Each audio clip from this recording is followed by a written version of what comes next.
as a leader of the team and a manager of the team, like how do you integrate your security engineers with the other software engineers?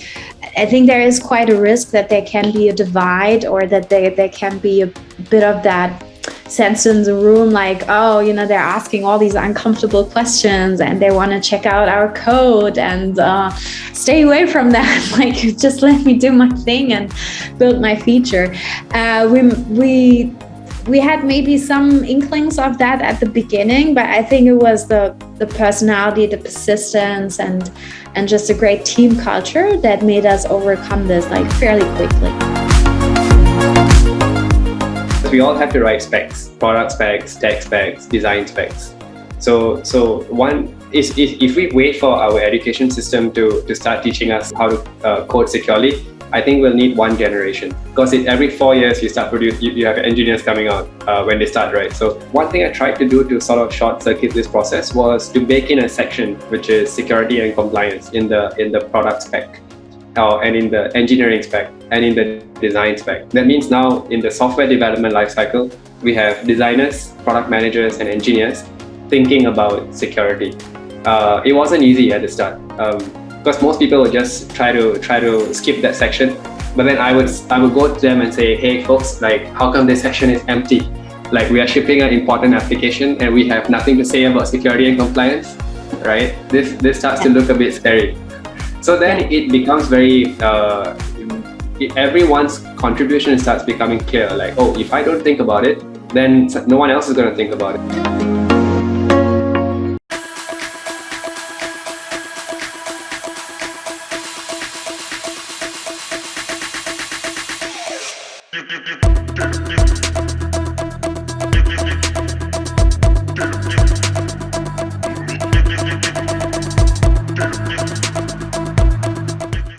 Hi Silvia, welcome to our webinar series. Let's begin. We'd love to have an introduction about yourself. You have a very esteemed background. We'd love to hear from you how your journey has been so far. Yeah, thanks so much, Pramodh. Super happy and honored to join the session. So a little bit about my work experience and I guess my life story. I was born and raised in Germany. I studied business administration there at a place nearby, close to my hometown where I grew up. And then after my studies, I had a lot of curiosity to move abroad and throw myself into some cultural adventures in different cities, different countries. At first, mostly in Europe. And in 2008, I moved to Japan, which was a very important experience for me. Learned the language there, learned a lot about different kind of business culture. And during my time there, I was also introduced to the startup scene. This is where I spent, the most of my professional career in the startup environment. So I joined a fairly early stage startup, moved on to another startup, and in 2013 landed in Singapore and joined a company called ZALORA, which those people from Southeast Asia who are listening are probably familiar with, because it was was in 2012. I joined very early 2013.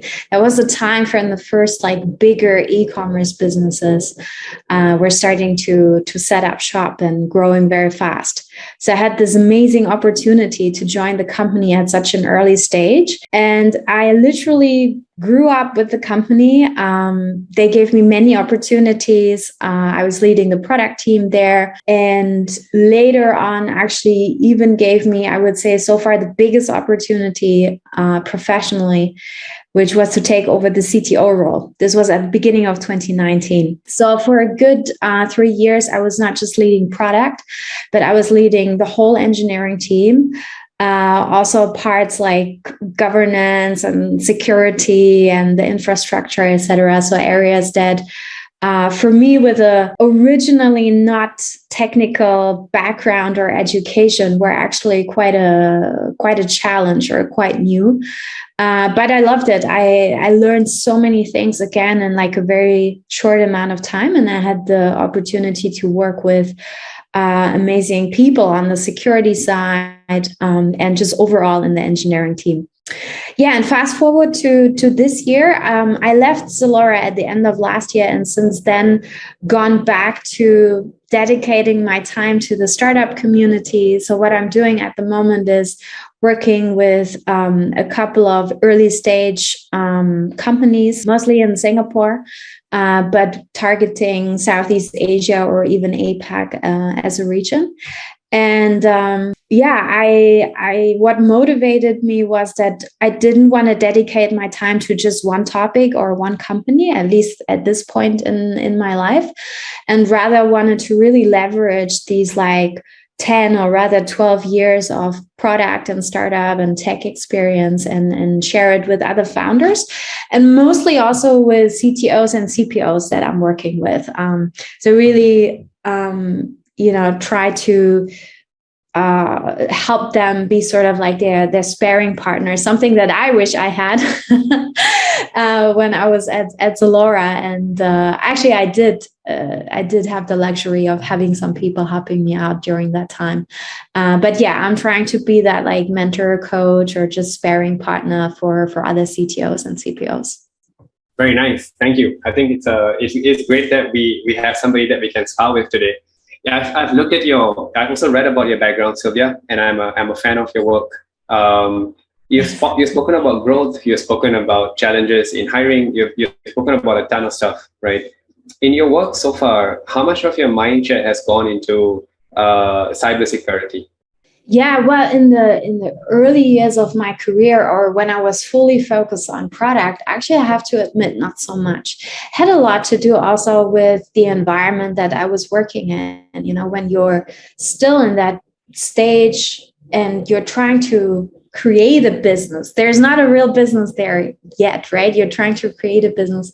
That's not on top of mind. But obviously, in the later years at ZALORA, when we started to have this huge customer base and also very important partners to work with, it just became more and more part of my mindset. And as a CTO, for sure, it was on top of mind. I think it was one of the most, biggest responsibilities that I had, this huge responsibility for all these people that are working for the company, but also, of course, externally, customers, partners, etc., that are trusting the company and had to make sure that, things are in place and safe and sound, so to speak. Yeah. How did that start to become top of your mind? Earlier you mentioned that journey you mentioned, which is building a real business, growing customer database. And then at some point, security starts to shoot up, right? At what point did it become important, and why did it become important? Yeah, I think the two most important points were the closer we got to there being an IPO on the horizon. There was definitely, some kind of top-down nudge, I would say like, hey guys, you need to spend more time on this topic, and just, I say nudge because it actually just started with like questions. How about this? How about that? Like, do you have that in place? Has a team looked at this? Is this documented? Do you have some policies, etc.? So that was an important turning point, I would say, where me and also like a small handful of people became more aware of this, and we had to realize for example, with the policies, you have to be more structured, you have to invest more in documentation, etc. And the other very important turning point for me was hiring the first security person on the team, which in retrospect, I wish we had done much earlier, because it was such a game changer. It brought in a new perspective, a new set of skills and knowledge that we were just, a bit blind to and ignorant to. When you have a bunch of product people, a bunch of engineers, like you just want to build stuff, right? But some of like worst case scenario are not on top of your mind. They don't come naturally. And that was kind of like the team that we were at the time, a typical startup team, typical scale-up team, I would also say. But we hired our head of security, and And she was amazing. I worked with her, directly, and she would be the person in the room to keep us in check and to ask some questions that we just couldn't come up ourselves because we didn't have the experience, we didn't have the mindset. And from there, it really started to grow. I think creating this awareness was super critical for me and the team. And then as soon as you have someone like that in the room and in a meeting, of course, you want to do better, right? You want to have those areas covered as well and embedded in your product and in your day-to-day work. So it started to grow from there. We grew the security team as well, like year by year. They were very well integrated with all the software developers. I think this is one of the things that I'm the most proud of also as a leader of the team and a manager of the team. Like, how do you integrate your security engineers with the other software engineers? I think there is quite a risk that there can be a divide, or that there can be a bit of that sense in the room, like, oh, they're asking all these uncomfortable questions and they want to check out our code, and stay away from that. Like, just let me do my thing and build my feature. We had maybe some inklings of that at the beginning, but I think it was the personality, the persistence, and just a great team culture that made us overcome this like fairly quickly. Silvia, as you were speaking, I got reminded of how we train as software engineers, the curriculum that we go through in school. When the standard computer science curriculum globally, it teaches us how to build applications. By the way, to begin with, there's a gap between what the industry needs and what a CS curriculum teaches us, even now. Yeah. It was quite pronounced. And then within that, we actually learn how to build applications, but we don't learn how to build applications securely. So what has happened over the years is I've personally seen so many people coming out into the market, figuring out how to build applications. And then after that, hiring up separate teams, separate businesses, separate consultancies to grow the security of these applications. So it's like you have a group of people who are building tools and building applications for the business. And then you have another group of people who are trying to get this secure. It's like two separate businesses in the industry. So one of the thoughts that I had when I was building is we have to get to the root of our education at some point to teach ourselves how to build securely. Because there's a whole set of tools that are out there which are shipped by very smart and sharp people in the market. But then a lot of folks are very focused on, let's just go ahead and build something and go to market, because that's where the decisive edge is, the competitive advantage is. We go to market first, build a customer base first. There's no business, there's nothing to protect. Therefore, security is second. Now there's a business, there's something to protect. And now security starts coming. But by the time security starts coming, you have so many weaknesses in your setup that you spend a lot of time trying to patch them and fix them. Has this experience been consistent with yours? Do you feel there's truth to what I've experienced? Absolutely. I think, that is what you just said. Exactly what I've seen with, especially the more junior engineers that we hired. That when they finished their computer science studies, there's quite a big gap between what they're doing then on the job and in practice. I think from the coding perspective, but definitely that also, extends to some of the security things you need to consider.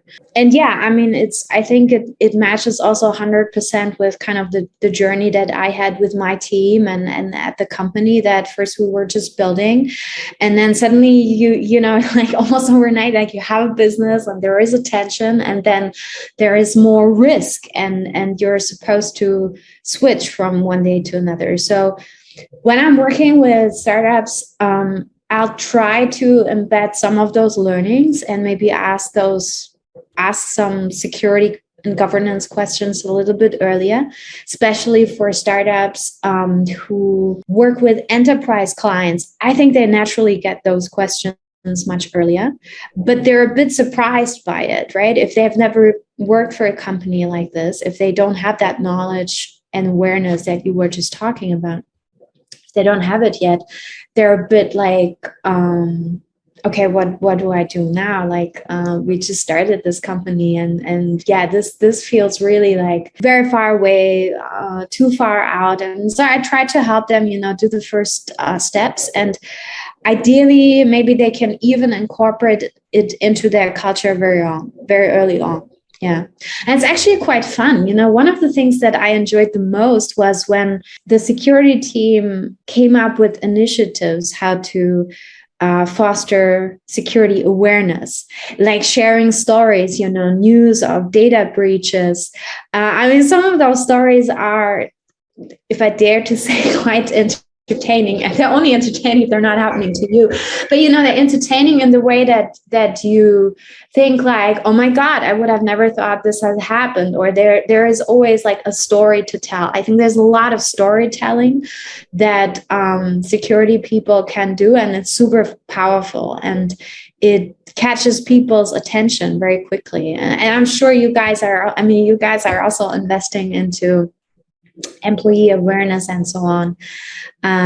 So that was a super important initiative that we launched as well at ZALORA, and people loved it. Actually, people always felt like they really learned something. That is so interesting. There's a part in what you shared that I'd like to go back to, where earlier you said that you started hiring security engineers, right? Do you feel that the role of security engineers has to be separate from that of a regular developer? Or is there a future you see where a developer starts to look at it as security is part of my job, as opposed to security is someone else looking over me? Like in an enterprise, I've been in settings where there are cameras on the back looking at my screen, like what I'm doing. That's like another level of security, which is scary. Whereas in the startup, you have folks that are not caring, and then at some point starting to care a lot. Is there a future you see where a developer is, security is a key part of his role to begin with? I think that's how it should be, ideally. Absolutely. And as you said, we're not there yet because it's not part of the education, and the only way you can get those skills is learning by doing, and if you have other people teaching you. So that's why, with my team, we had to go down that route of trying to catch up on those skills. But definitely our goal was actually to give the engineers as much information, as many skills as possible, so that they can do they can stay autonomous, right? That's a really important thing actually in the tech community, that people are always looking for autonomy and to work fast and to be able to move fast. And so that can only be achieved. Yeah, you don't have to wait for the approval of a security team all the time. I think there's also situations, of course, where 4I principle or another step in between is very helpful and very important. But it's about finding that balance, right? Not for everything, not keeping like security totally separate. I think it should merge into the best coding practices. And at this point in time, I think it's up to the leader, whether you're a team lead, just having a few people under you, or whether you're a CTO and having a potentially big team under you. You have to manage it somehow, trying to find that balance. In the future, I would hope it'd be more embedded. Yeah, but we got to go back to the education then, I think. Silvia, one thing I tried in my past work is, because we all have to write specs, product specs, tech specs, design specs. So one is if we wait for our education system to start teaching us how to code securely, I think we'll need one generation, because every 4 years you have engineers coming out when they start, right? So one thing I tried to do to sort of short circuit this process was to bake in a section which is security and compliance in the product spec, and in the engineering spec, and in the design spec. That means now in the software development lifecycle, we have designers, product managers, and engineers thinking about security. It wasn't easy at the start. Because most people would just try to skip that section, but then I would go to them and say, hey folks, like, how come this section is empty? Like, we are shipping an important application and we have nothing to say about security and compliance, right? This starts to look a bit scary. So then it becomes everyone's contribution starts becoming clear. Like, oh, if I don't think about it, then no one else is going to think about it. So along the software development lifecycle, when we have different stakeholder groups that are thinking about security before it goes to production, at least we start discussing tools. Our engineers were starting to look at tools, prioritizing them, creating metrics at some point. Our product managers were mentioning like these are the regulatory requirements at least, because for security, I feel like it's very much regulatory driven. It's not like consumers are standing up and saying, how are you treating my data? They don't ask these questions. They don't actually know. So it's regulators that come in and say, okay, if there's a breach, this is what the maximum penalty is going to be. If you're a fintech business, this is the regulation that applies to you. And somebody on the business side has to think about it, from folks like yourself all the way to our engineers and designers and product managers. So at least PMs would talk about that. And then for designers, when they design, they actually waste the design of form that makes it more inherently secure as opposed to less secure, right? You start thinking of like, do I need all this data that I'm trying to get? Because the data person will come in and say, please give me as much data as you can. And then you start designing around that, right? So I feel it has to go as deep in our development process as possible from now itself before education catches up. Have you tried any of this in your, what works, what doesn't work? Have you tried any of this in your work so far? Yeah, so embedding it in the product requirements, or when a product person is writing down the product specs. And at ZALORA, we also had templates that we were using, different sections, kind of like a standard checklist that you go through. And obviously that checklist evolved over time. And at some point, we also embedded some standard security questions there. It depended also a bit on the team, like the team that was working, for example, on embedding payment methods. That's a very critical section of the checkout. And obviously, a lot of security has to be in place there. So I think those were the teams who had the most integrated setup and working relationship with the security team, and that changed the ways they were working. So, for example, when a payment product manager got a request, can we implement this new payment method? Before even the engineers were looking at the API documentation or something like that, we would send back a questionnaire to the payment method, and that questionnaire became actually quite big or fairly big over time as well. Can you answer a couple of these things? Do you have these checks in place on your side? So a governance piece that clearly came from the experience and something that the security team thought was very important. But then they gave, the right mindset and knowledge to the product manager to actually manage that part of the product exploration and product discovery. And at times we also had to push back. There was a marketing person or maybe someone from the customer service team, like being very excited about a payment method. I had to say, like, no, look, there's some things in there that we don't feel comfortable with, and we don't want this on our checkout. It happened rarely. But yeah, this is something that we developed over time and that I found to be very effective. And I think a good example of where security practices are really embedded in the day-to-day work. Yes, and once you develop it, everywhere you go, you sort of take it with you as a habit. You start looking out for it, right? Yeah, I think that's beautiful. There's a sensitive part of our discussion that I'm coming to, which is data breaches. So without implicating any business, right? In your work so far, have you experienced a data breach? Yes, or? Yes, we had situations which were kind of tricky also with external parties, where you sometimes get looped into things. And usually it's more around, hey, something funny happened here. I think we need to do an investigation, or, and the security team then came in and asked a couple of questions. And sometimes, actually, luckily, most of the time, we could just back off and be like, it's fine, nothing happened. But someone was trying to, maybe do something to our system. Or I think one part that I mean, we talked a lot right now about building our own software, but another area that any company is exposed to is your employees are actually exposed to like so many things where they can be a leak and where people try to trick them. Yeah. So I think the classic thing that still happens like every day, so many times. An employee gets an email and someone asks them, like phishing attack. Someone asks them to give out some sensitive details, or the poor finance team, like asking them to wire money and stuff. And in my experience, what I saw is that those teams. So you have already like awareness within your tech team, within your engineering team, but actually all the other teams are exposed like to so many security threats.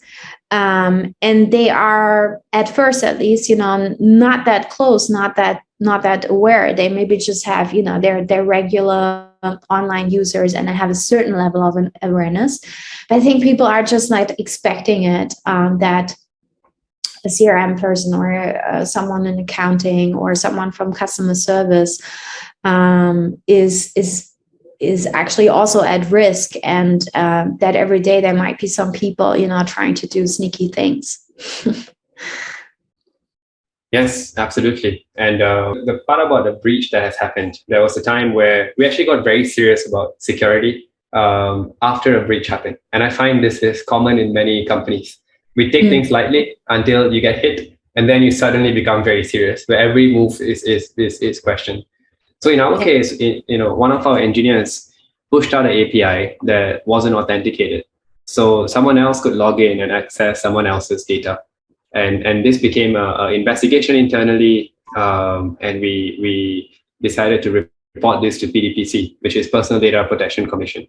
And what happened after that was a long investigation to make sure that all our systems were in place. And part of that investigation, sort of closing it out, we committed to and started to build out our cybersecurity team. We started to, put in place our policies, set up the roles for hiring up a cyber team, identify tools and embed them. We really went from not taking it as seriously before to very seriously afterwards, so that, if anybody tries, then it's not going to be as easy as before. And yet in that process, we felt at the end of it that, we've done so much. We have put in place a cyber team, we have defined our policies, we have defined our controls, yet we don't feel secure, even after doing everything that we have done. Do you feel that way too? Like we have done so much, but the risk is still there. Yeah. It's never gone, right? Yeah. How do you deal with that situation? Yeah, I think that's a very challenging thing. I think especially when you're a CTO or also when you're part of the security team. I mean, security team has already that awareness, right? I mean, they picked this profession because they are so aware of it and know how important it is. But it's absolutely true what you said. I think the more examples that you see, the more exposure you have, the more you become paranoid and you start to think like, what if, or how about this? How about that? I mean, at the end of the day, we can't control everything that everyone does every hour of the day within the company, and even less so what's happening outside of the company.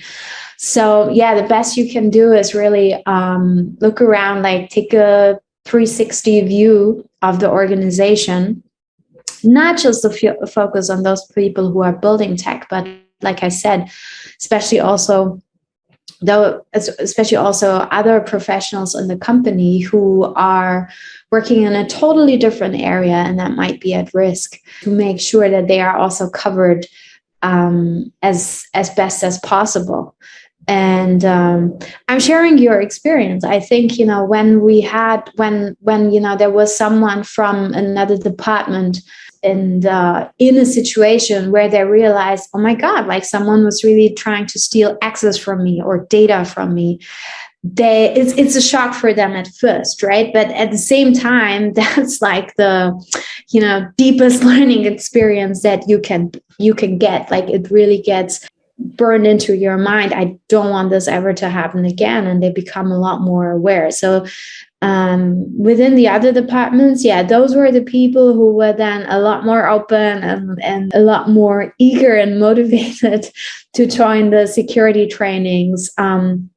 Because otherwise, at first, it can be a bit of a theoretical exercise.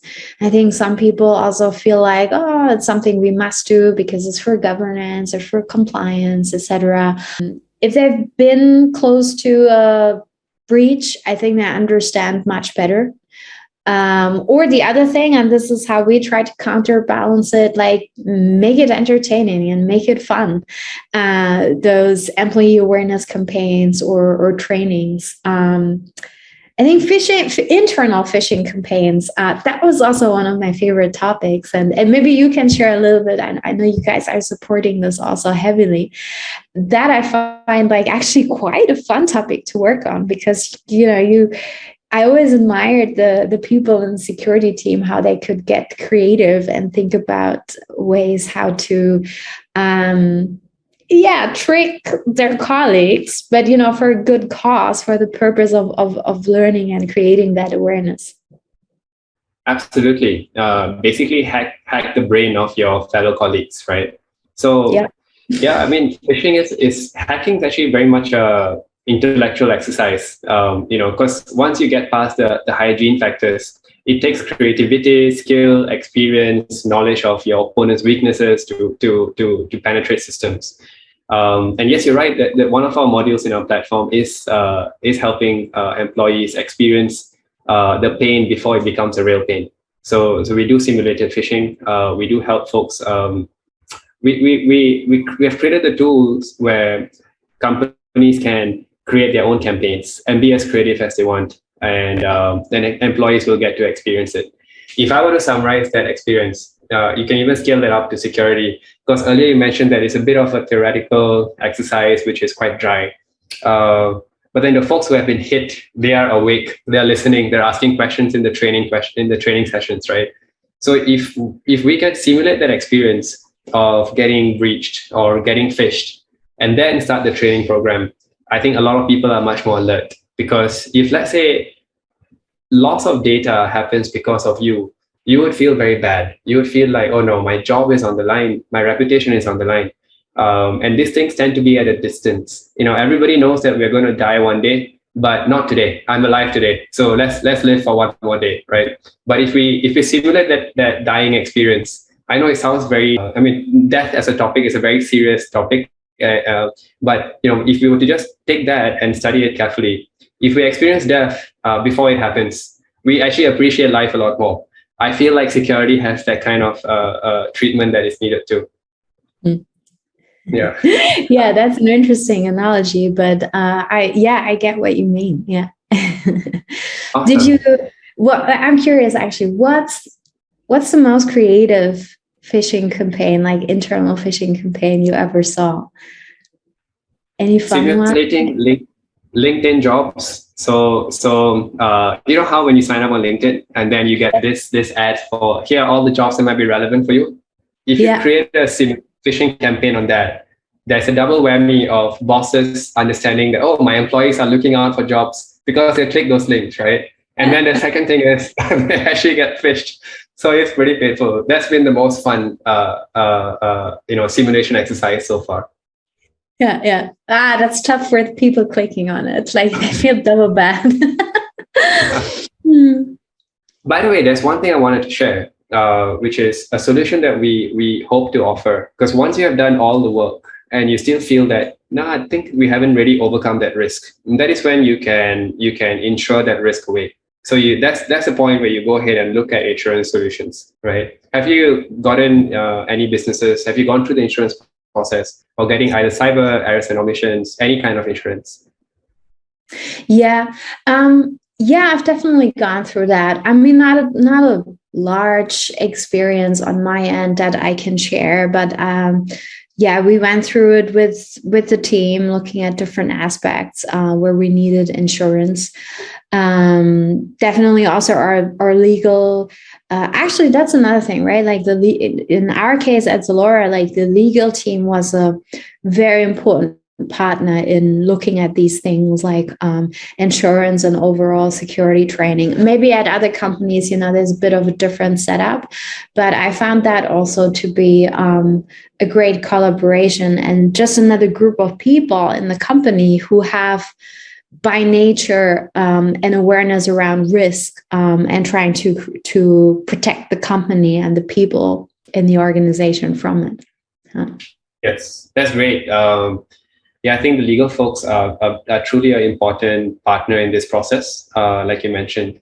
And it's also after a lot of work that you have done, your team has done to grow the security posture, that is when the legal folks or maybe yourself even, because if the company is younger, then sometimes it's the CTO, the founder who gets involved in the purchase of insurance, right? But there has to be a base of work where you have grown your security posture. Because if you think about insurance, you can't give life insurance or health insurance to somebody who already has cancer. That's too late. The folks want to make sure that you're a good risk to begin with before they insure you. So even if let's say you had tried to apply for insurance way before investing in your security efforts, right? You'll not be eligible. It will just be difficult. Or the premiums that will be quoted to you will be extremely high. It'll be almost unreasonable. Yeah. So there has to be a base of work of investing in security initiatives, information security policies, controls, tools that you're using. And then you have to declare all of this as part of your insurance journey before the insurance comes. I think there's a misconception in the industry where, it's like, if I want insurance, I'll get it. There are many times where folks want insurance and they don't get it because they have already been breached. And so it's too late. So that's something to also be mindful of. And I think awareness of this in our part of the world is growing, but it's not yet very high. I think, as the number of attacks continue to grow, more and more folks are tuning into this space. So thanks for sharing about the journey. Especially at ZALORA, you guys actually gave it all to the legal team to go ahead and get you insured. So in that process, did you work closely with the legal team, or was it like, hey folks, we're ready to go, why don't you proceed? Yeah, not just on the insurance topic. I think on pretty much all the topics that we covered today, they were a super important partner. So, whether it was about looking at new payment methods or in general, working with other partners and making sure they have the right security policies and setup in place. And of course, also around everything related to the ZALORA customer. You just reminded me of another aspect that's, I think, quite important for this part of the world, that the laws around data protection have also changed quite significantly, right? I think are still changing. Like as more stuff is happening, governments are becoming more aware of it, and then pushing also like stricter laws in Singapore and in the Philippines, for example. I think they've been pushing quite a bit in the last couple of years, taking also Europe in some shape or form as an example or as a role model, because data protection, especially any personal data, is of course like it's quite strict there. And that changed also how we build some consumer products. And it was always I think for the product team, it was hard also to stay on top of those changes. So that's when, your legal counsel becomes your best friend, because just like we follow the tech news, they are quite aware and usually know also a bit ahead of time when there are some changes in the local laws on the horizon and if they are relevant for the company or not. So that was a very important stakeholder for us within the team to know when things are getting stricter or when new regulations are coming out, and to just check how that affects our product and our customer experience. Awesome. Thank you for sharing, Silvia. We're noticing quite a bit nowadays. Actually, it's a global phenomenon. It's this thing called third-party risk. So anyone who is serving your business, who may have vulnerabilities in their stack and they end up getting compromised, may also lead to compromise of your data. Do you see such vulnerabilities in folks that work with you? Have you experienced any of their vulnerabilities? How's your experience been so far?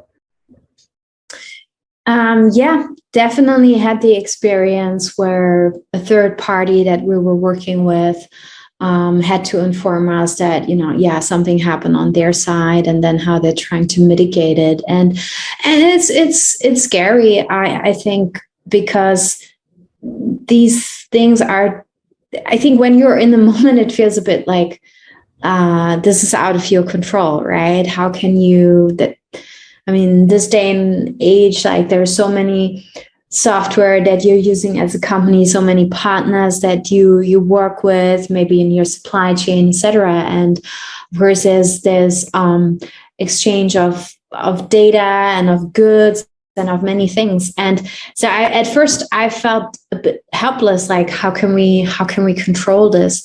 But yeah, at the end of the day, I think it really comes down to assessing these partners thoroughly before you even start working with them. And again, who is the partner? Like if it's a bigger company and they already have like a lot of governance in place, simply because of the nature of the company, let's say because it's a public company, or because of other clients that they have who have very strict requirements. There's typically a lot of things that are already there that you can look at and that give you a certain level of comfort.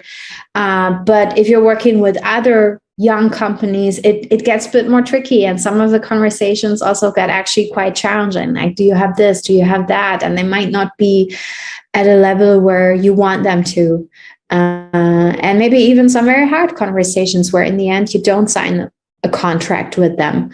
I've definitely seen, a range of conversations and situations where we were comfortable, and some where we had to make hard decisions. Again, I'm going back to the legal team. I think they really helped us also protect ourselves, at least on that end, with like the contract and the legal language in there, which, as tech people are not so familiar with. There's a certain awareness what you don't want to happen, but how to really protect yourself from that, on top of asking for documentation and maybe also ISO certification and so on and so forth. They're just another layer and another very important partner who can help you on that end. Thank you, Silvia. It was very useful learning your experience and thought process, not just for supply chain risk, but overall in this entire conversation. So we are really thankful for the time that you gave us this morning. We've come to the end. I have no more new questions as of now. Just thank you so much. Is there any final words that you'd like to have for us and all these companies in this side of the world? Yeah, thank you so much. I really enjoyed the chat. I think it was great. And yeah, if there's one takeaway, then hopefully, if we go back to the start of our conversation, hopefully this episode and this conversation is helping creating more awareness and some food for thought for all the tech people and startup people out there. I strongly believe it will. Thank you. Thank you, Silvia. Thank you so much. Also, Silvia, what's the best way for folks in the community to reach out and connect with you? Yeah, the best way is actually through LinkedIn. I think that's the easiest way, to have a bit more context about my background, and then just shoot me a message. If you're interested about how to build products for consumers in Southeast Asia or businesses, that's what I like to spend my time on. Thank you, Silvia. Well noted. And I've also sent you a connection request, by the way, as of this morning. Please do accept. Okay, I'll check it out. Thanks. And for us, LinkedIn would be the best way to reach out as well. We have a page which is Cybersecurity. Do like, follow, or feel free to reach out there. Or you can also connect directly with me, Pramodh Rai at LinkedIn, or also on Twitter. I go by a different handle, which is called Jago Pramodh, Jago Pramodh. Thanks everyone for listening in, and thank you very much once again, Silvia, for your time. Thank you.